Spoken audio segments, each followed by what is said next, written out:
Premièrement, soyez la bienvenue hein, à la Chambre. Je pense que Kishan est un habitué, et vous aussi vous êtes un habitué concernant cet exercice. Et je pense que c'est la première fois que je suis présent, et donc on aura l'occasion après peut-être de prendre quelques questions, mais je pense qu'il y a un travail quand même formidable qui a été accompli par Kishan en très peu de temps. Mais je pense aussi que vous allez voir un peu la différence.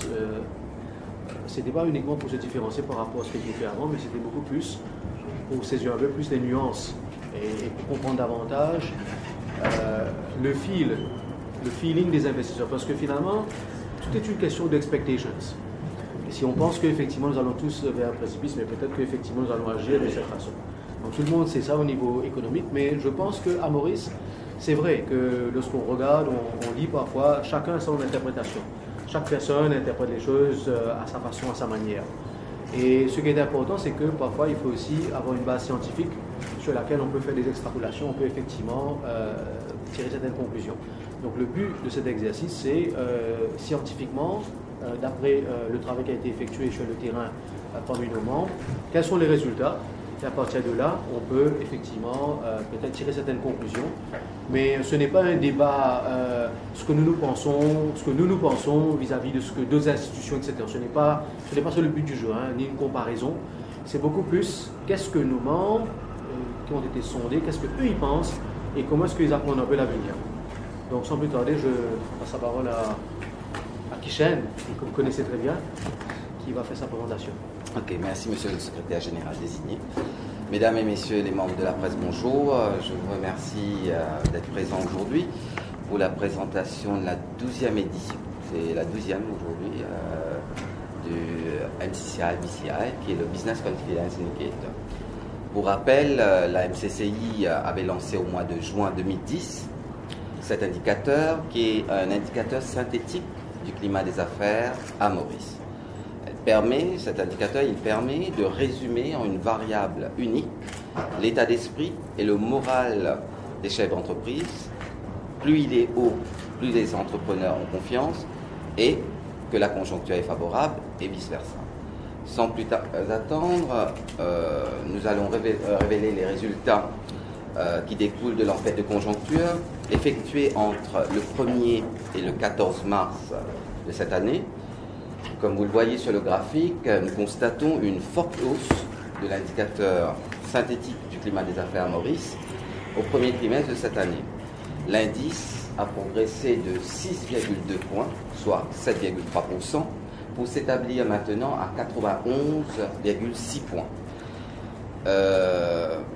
Cette amélioration de l'indice, il faut le noter, est la plus vigoureuse depuis le lancement de l'indicateur.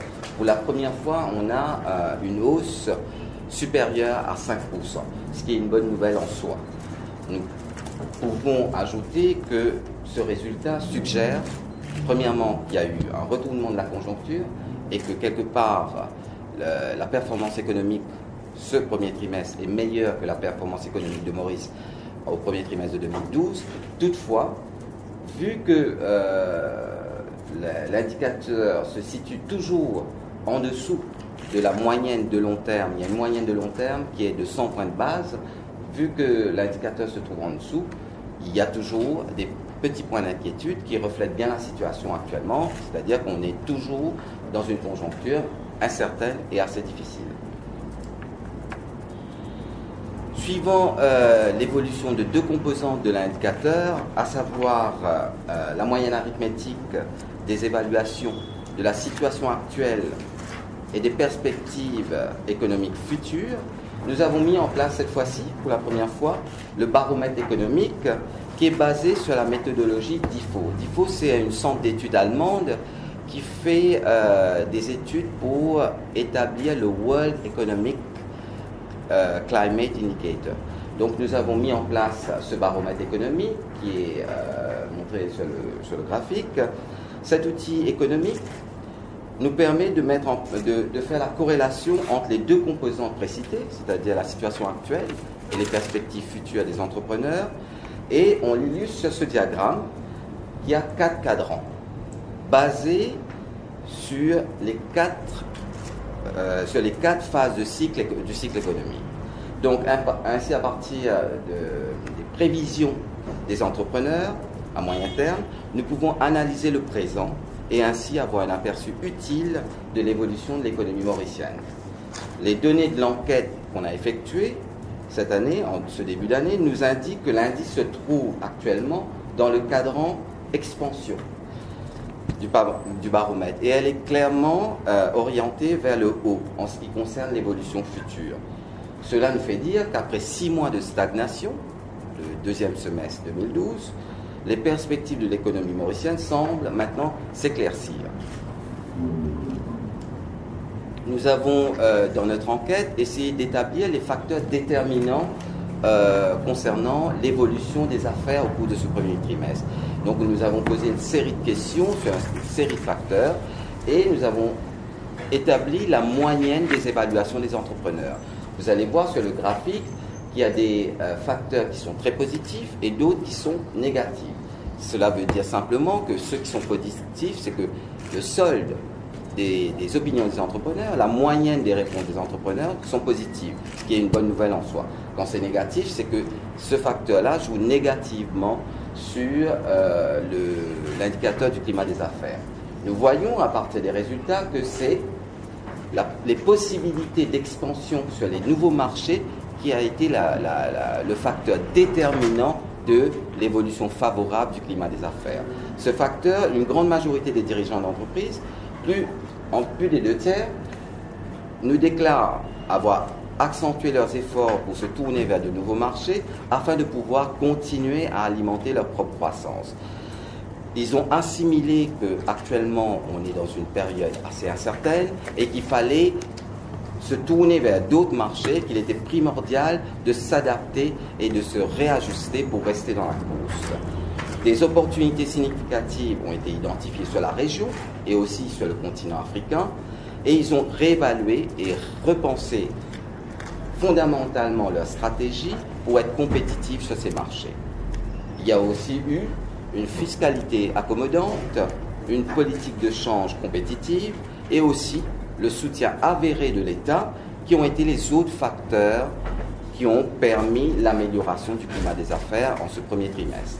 Toutefois, il y a quelques points d'inquiétude, vous le voyez sur le graphique, il y a une compétition féroce et parfois même déloyale selon les membres du panel, une conjoncture internationale toujours aussi incertaine, on a tous les jours les nouvelles venues de l'extérieur, des problèmes récurrents liés au transport collectif qui affectent la compétitivité, la rotation et le manque de personnel qualifié, l'accès difficile aux capitaux et aussi les problèmes de logistique et de connectivité. Donc, comme vous le voyez bien, en cette période trouble, nous avons des facteurs très favorables pour les affaires, mais nous avons aussi certains facteurs qui minent notre compétitivité et qui nous affectent, qui affectent notre performance. Toutefois, ce climat favorable, malgré certains facteurs défavorables, ce climat favorable pourrait avoir une répercussion positive sur l'investissement. Selon l'enquête, les entrepreneurs prévoient d'augmenter leurs investissements sur les 12 prochains mois. La moyenne de leurs anticipations est positive à approximativement 14%. Nous le voyons bien, 27% des sondés nous disent qu'ils vont augmenter leurs investissements au cours des 12 prochains mois, 13 pensent les baisser. La grosse majorité vont stabiliser leurs investissements. Mais en moyenne, cela est positif pour nous parce que le nombre qui ont répondu favorablement sont supérieurs à ceux qui ont répondu négativement. Ils nous disent qu'afin de profiter pleinement des nouvelles opportunités, 86% des entreprises consultées nous disent qu'ils vont en priorité privilégier l'investissement matériel, en particulier les achats d'équipements. Et 14% vont privilégier les investissements immatériels, prioritairement la recherche et développement.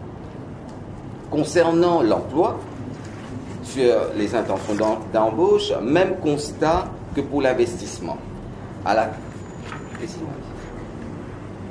la question sur les créations d'emplois sur le prochain trimestre, le solde des opinions des entrepreneurs est de nouveau positif après 2 trimestres de baisse successive. 16% des sondés affirment qu'ils vont augmenter leurs effectifs dans les mois à venir. Cela résulte avec des décisions de diversification et d'expansion des activités, mais aussi de la hausse de la demande. Cependant, nous voyons qu'il y a quand même 4% du panel qui considèrent baisser leurs effectifs. Dans la grande majorité des cas, plus des 2/3, ce sera des départs non remplacés. Non pas parce qu'il y a une baisse du chiffre d'affaires, mais surtout parce qu'ils ont du mal à recruter les compétences. Nous allons maintenant passer au prix, l'évolution des prix pour cette année. Nous voyons que pendant le premier trimestre de 2013, c'est la désinflation qui continue. La moyenne des évaluations des chefs d'entrepreneurs sur les prix de vente ou de prestation des services est négative, indiquant en moyenne une baisse du niveau général des prix. Quand vous regardez sur le graphique, 30% des sondés ont révélé qu'ils ont baissé leur prix au cours de ce premier trimestre et seulement 17% ont augmenté. Donc la moyenne des deux réponses est positive entre les deux, qui fait que nous avons constaté, ils nous ont affirmé qu'il y a eu une baisse pour les panélistes. Toutefois, concernant le futur, il se pourrait qu'il y ait un changement. Nos panélistes nous disent qu'ils vont sûrement rééquilibrer leur prix de vente dans les semaines, les mois de venir. Même si la grande majorité, comme vous voyez sur le graphique, disent qu'ils vont essayer de stabiliser leur prix, 63%, ils vont essayer de maintenir leur prix stable, il y a quand même 26% qui prévoient des hausses. Et ils nous disent que malgré la situation qu'ils ont assez difficile, ils ont essayé de maintenir leur prix pendant presque une année, mais à un certain moment, ils n'ont plus les marges de manœuvre suffisantes pour compenser les hausses du coût de production. Donc, dans certains cas, ils sont dans l'obligation d'augmenter leur prix. Nous le voyons récemment, il y a eu quand même quelques hausses dans certains produits. Cela ne veut nullement dire que l'inflation va augmenter, cela simplement qu'il y aura un rééquilibrage des prix selon certains produits. Mais il y a d'autres produits qui vont baisser, nous le voyons, il y a 11% quand même des sondés qui disent qu'ils vont baisser leur prix. Donc la moyenne des anticipations disent qu'il y aura probablement une légère hausse, mais il faut attendre pour voir. L'analyse qu'on peut faire sur concernant ces deux questions, concernant l'évolution au cours de ce premier trimestre et l'évolution future, c'est que l'année 2012 a été marquée par la maîtrise des prix par rapport à 2011, où nous avons vu le taux d'inflation chuter de 6,5% à 3,9%. Pour 2013, il y aura probablement un ajustement des prix. Mais il faudra attendre encore dans les semaines à venir pour voir si cela se voit réellement. Nous allons maintenant passer à l'analyse par secteur d'activité. Nous constatons que, vous voyez sur le graphique, c'est les barres bleues, nous constatons que l'optimisme est de retour sur l'ensemble de notre tissu économique. L'indice de confiance est en augmentation pour tous les secteurs d'activité. Cela n'était pas arrivé depuis plus d'un an. C'est le secteur manufacturier qui a enregistré la plus forte hausse de l'indice, avec une hausse de 7,9%. Après des baisses consécutives sur les 2 derniers trimestres, l'indicateur de confiance pour le secteur manufacturier est reparti à la hausse, avec un taux de 7,9%. Toutes les variables utilisées dans l'estimateur de l'indicateur de confiance pour ce secteur d'activité est favorable. Les industriels affirment que les chiffres sont raisonnables actuellement et anticipent un effet d'entraînement au 2e trimestre de cette année.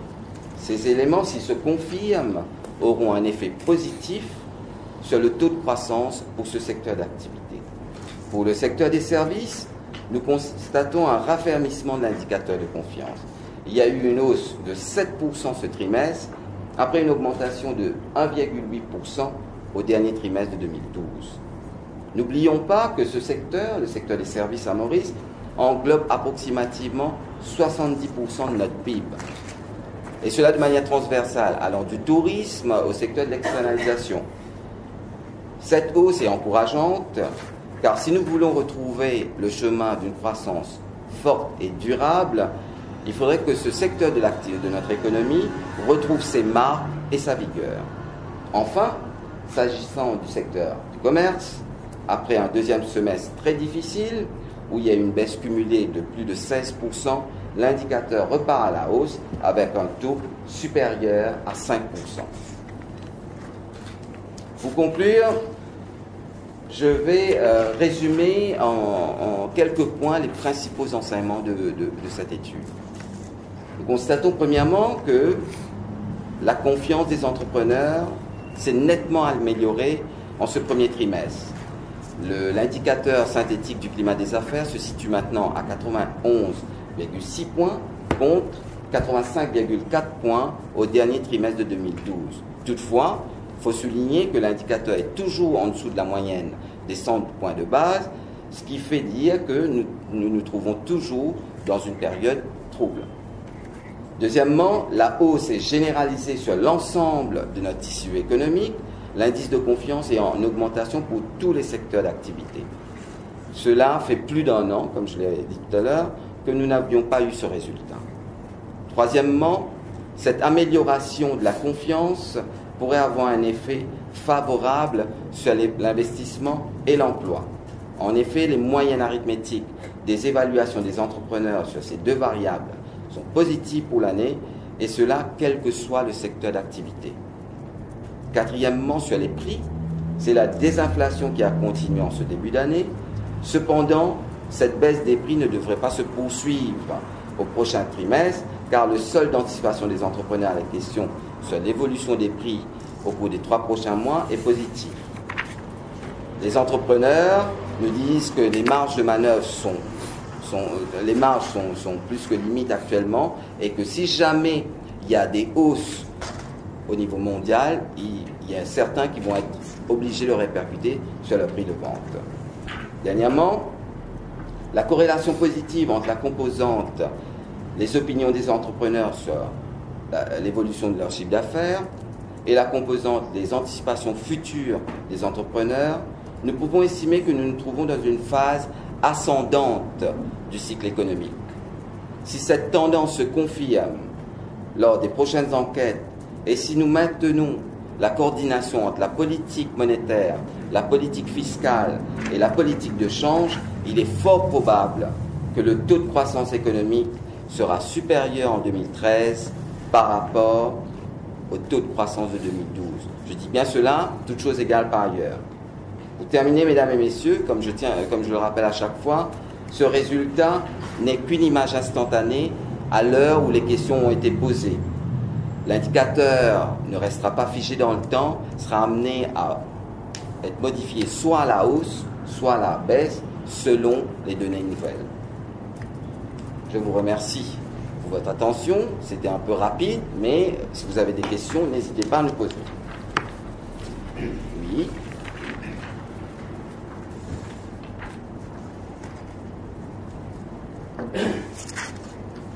Pourquoi avoir changé de méthodologie dans le nouveau rapport? Pourquoi avoir changé? La méthodologie n'a pas changé. C'est simplement le format qui a changé, parce que je voulais qu'il soit un peu plus business friendly. Et j'ai voulu, depuis un an, j'essaie d'ajouter le baromètre économique. Depuis un an, je suis abonné avec IFO, donc je reçois régulièrement ces rapports. Et j'ai vu que cet outil économique est pas mal pour faire les prévisions. Mais on ne peut pas ajouter quelque chose comme ça sans étudier, sans voir comment le faire, sans avoir des contacts. Donc, on a essayé d'établir des contacts, on a essayé de faire des échanges.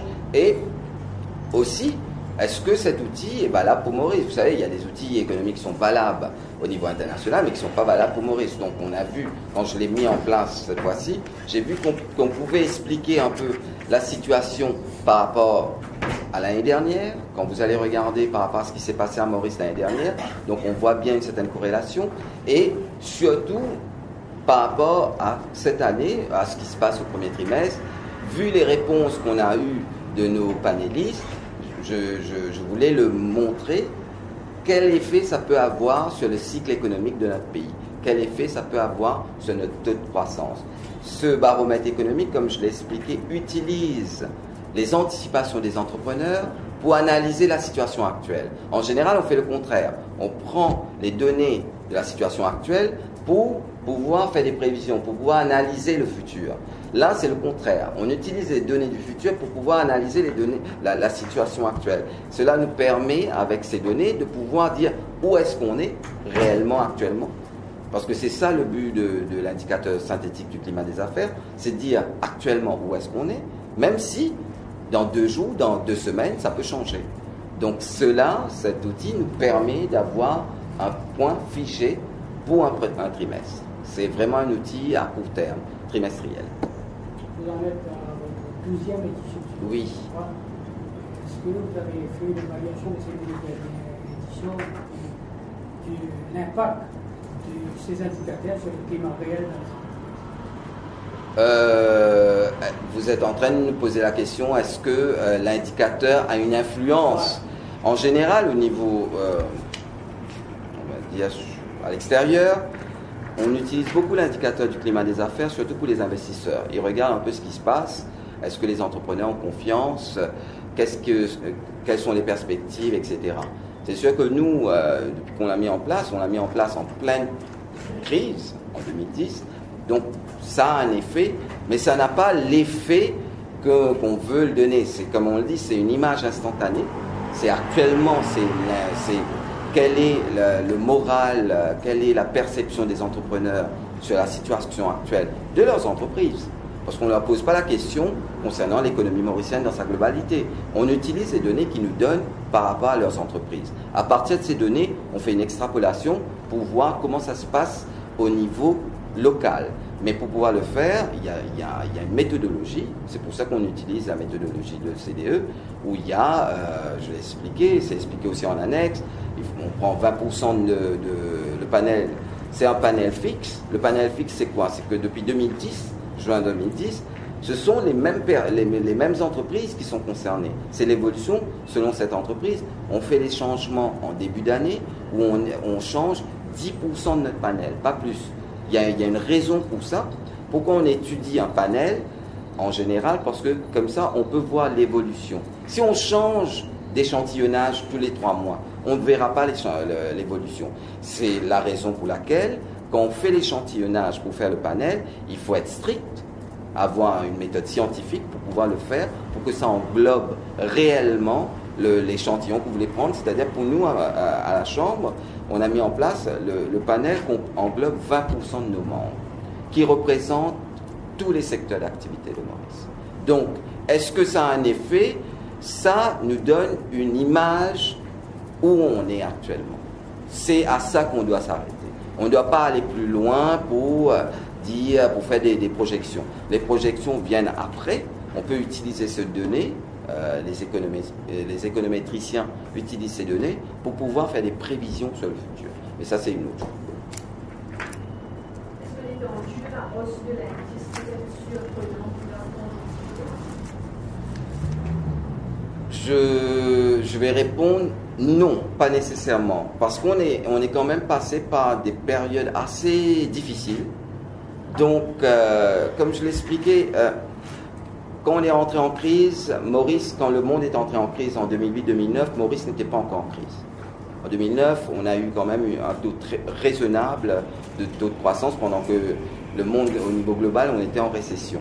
La crise, à Maurice, on l'aperçoit, on le sent réellement, on va dire depuis fin 2011-2012. Donc les entrepreneurs, ils ont beaucoup plus de mal, mais eux, ils savaient qu'il y avait une crise. Les décisions qu'ils ont prises en 2009, des décisions parfois difficiles, ça porte leurs fruits maintenant. Et on a eu aussi des diversifications au niveau de notre marché. C'est pour ça que vous voyez que la principale raison, c'est quand même les opportunités qu'il y a sur d'autres marchés. Quand vous allez voir, petit exemple, vous regardez les chiffres de l'export, vous allez voir que l'Afrique du Sud est passée devant les États-Unis. C'est quand même quelque chose il y a 4 ans ou 5 ans de cela, on n'aurait pas cru. Donc, quelque part, il y a une évolution de la façon dont les affaires se font à Maurice.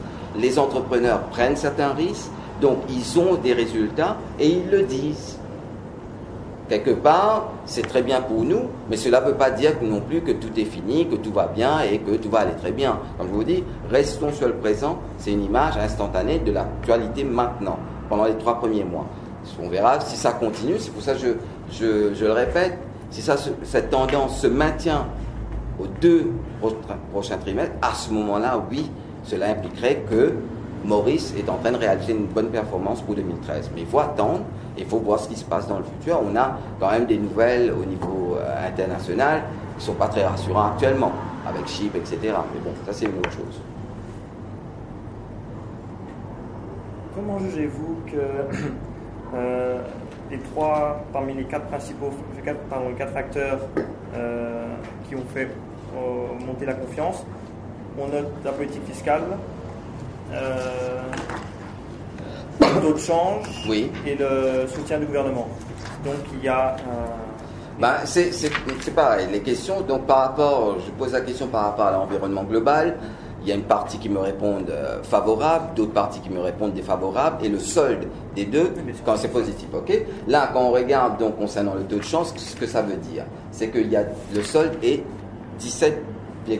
C'est que la différence entre ceux qui se trouvent que la politique des taux de change actuellement est favorable, et que ceux qui trouvent que cette politique est défavorable, il y a une marge, il y a une différence de 17,8%, donc presque 18% qui trouvent.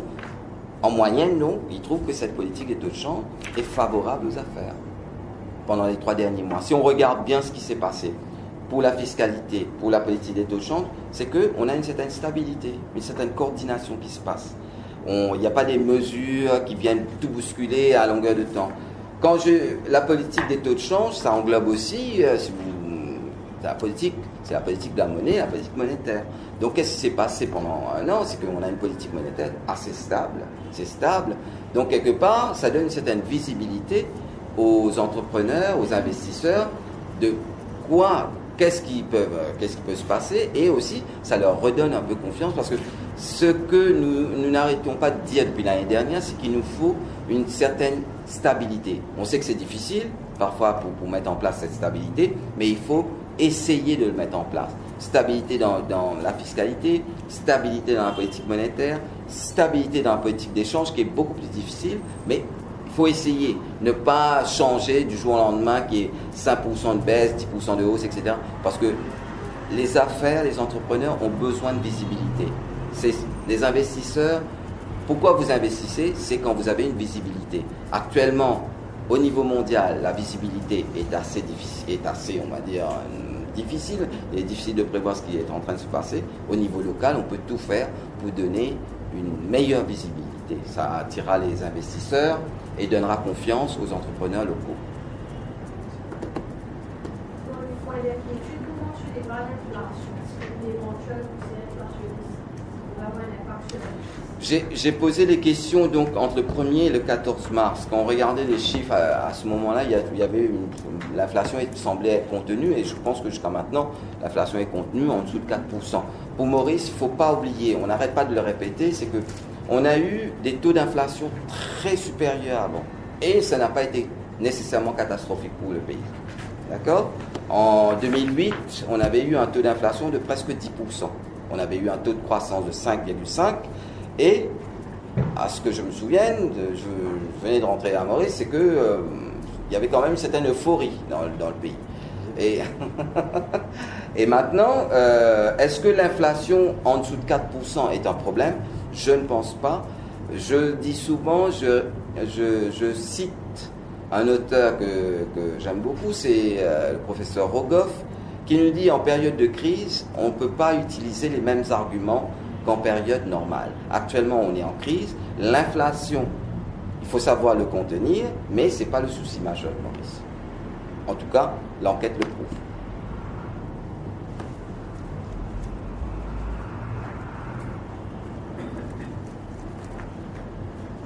Une autre question? C'est bon?